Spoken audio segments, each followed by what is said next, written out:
ఏపీలో సార్వత్రిక ఎన్నికల ఫలితాల కోసం అంతా ఎదురుచూస్తున్న వేళ పోస్టల్ బ్యాలెట్ల రచ్చ నెలకొంది. ముఖ్యంగా పోస్టల్ బ్యాలెట్ ఓట్ల చెల్లుబాటు విషయంలో రాష్ట్ర ఎన్నికల ప్రధానాధికారి తీసుకున్న నిర్ణయాన్ని వైసీపీ తీవ్రంగా వ్యతిరేకిస్తుంది. దీనిపై హైకోర్టును కూడా ఆశ్రయించింది.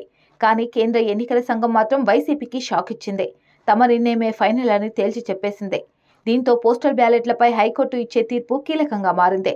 రాష్ట్రంలో పోస్టల్ బ్యాలెట్ డిక్లరేషన్ పై గెజిటెడ్ అధికారి సంతకం మాత్రమే ఉండి సీల్ హోదా లేకపోయినా ఆ ఓట్లు చెల్లవుతుందని సీఈఓ ఇప్పటికే ఉత్తర్వులు జారీ చేశారు. అయితే దీన్ని వ్యతిరేకిస్తున్న వైసీపీ సీల్ హోదా ఉండాల్సిందేనని పట్టుబడుతుంది. ఈ మేరకు నిన్న సీఈఓ ముఖేష్ కుమార్ మీనాను కలిసిన వైసీపీ బృందం తమ నిర్ణయం వెనక్కి తీసుకోవాలని కోరింది. సాయంత్రం 4 గంటల వరకు డెడ్లైన్ పెట్టడంతో పాటు ఇందులో విఫలమైతే హైకోర్టుకు వెళ్తామని హెచ్చరికలు కూడా చేసింది.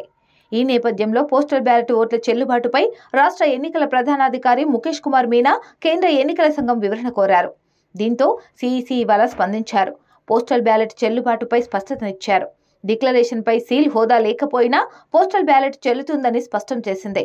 ఈ మేరకు పోస్టల్ బ్యాలెట్లను చెల్లుబాటు చేయాలని ఆదేశించింది. దీంతో పోస్టల్ బ్యాలెట్లపై సాగుతున్న రచ్చకు తెరపడింది. అయితే ఇప్పటికే దీనిపై హైకోర్టులో వైసీపీ పిటిషన్ వేయడంతో అక్కడ వెలువడే తీర్పు కీలకంగా మారింది.